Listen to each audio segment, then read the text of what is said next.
এবিলা 24 লৈ স্বাগতম। অসমৰ কৰ্মচাৰীসকলৰ বাবে এটি গুৰুত্বপূৰ্ণ খবৰ আগবঢ়াবলৈ লৈছো। এই ভিডিঅ' যোগে আপোনালোকে শেষলৈকে চাই থাকিলে গোটেইখিনি কথা গম পাব। সদৌ অসম কৰ্মচাৰী পৰিষদৰ এক সভা অনুষ্ঠিত হৈ যায় টিহুত, আৰু সেই টিহুত সদৌ অসম কৰ্মচাৰী পৰিষদৰ যি সভা অনুষ্ঠিত হয় তাত কি সিদ্ধান্ত হয়, কি গুৰুত্বপূৰ্ণ আলোচনা হয়, গোটেইখিনি কথা আপোনালোকে এই ভিডিঅ' যোগে গম পাব। যদি আপুনি চেনেলটোত প্ৰথম হৈ আছে তেন্তে ছাবস্ক্ৰাইব এটা কৰি দিবলৈ পাহৰি নাযাব। আহক এতিয়া বিতং খবৰ জানো।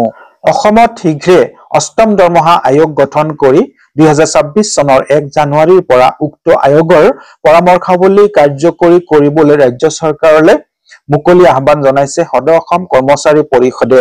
টিহুত সদৌ অসম কৰ্মচাৰী পৰিষদৰ সম্পাদক প্ৰধান পংকজ বৰ্মনে এই আহ্বান জনাই লগতে কয় যে ৰাজ্য চৰকাৰৰ বিষয়া শিক্ষক কৰ্মচাৰীসকলৰ বাবে অষ্টম দৰমহা আয়োগ গঠন কৰি আয়োগৰ পৰামৰ্শাৱলী 2026 চনৰ 1 জানুৱাৰীৰ পৰা কাৰ্যকৰী হোৱাকৈ বৰ্ধিত হাৰত দৰমহা আদায় দিয়াৰ ব্যৱস্থা কৰিব লাগে।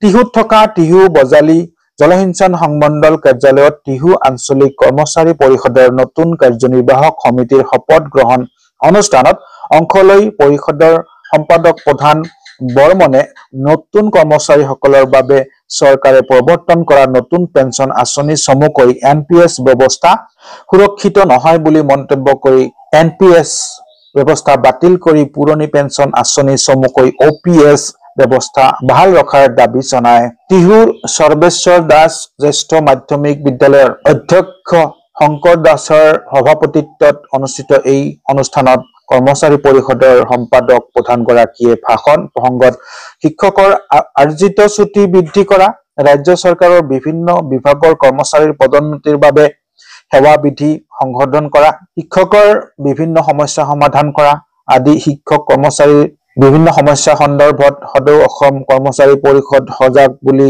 উনুকিয়াই অসমৰ শিক্ষক কৰ্মচাৰীসকলক ঐক্যবদ্ধ হ'বলৈ আহ্বান জনায়।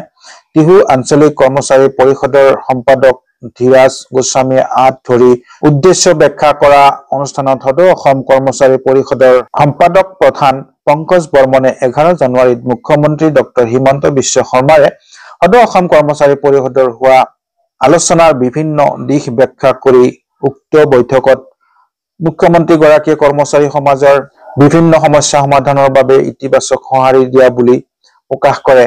অনুষ্ঠানত টিহু আঞ্চলিক কৰ্মচাৰী পৰিষদৰ নৱনিৰ্বাচিত সভাপতি সঞ্জীৱ দাসে ভাষণ আগবঢ়াই শিক্ষক কৰ্মচাৰীৰ স্বাস্থ্য বীমা আঁচনিৰ অধীনত 100% ব্যয় বহন কৰাৰ লগতে স্বাস্থ্য বীমাৰ নীতি নিয়ম উজু কৰিবলৈ ৰাজ্য চৰকাৰলৈ মুকলি আহ্বান জনায়।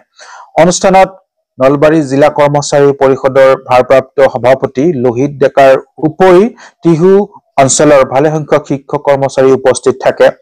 অনুষ্ঠানত টিহু আঞ্চলিক কৰ্মচাৰী পৰিষদৰ প্ৰাক্তন সভাপতি হৰেকৃষ্ণ মেধিয়ে টিহু আঞ্চলিক কৰ্মচাৰী পৰিষদৰ নৱনিৰ্বাচিত বিষয়ববীয়া আৰু সদস্যসকলক শপত বাক্য পাঠ কৰায়।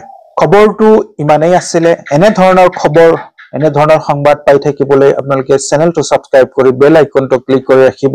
ধন্যবাদ। জয় আই অসম।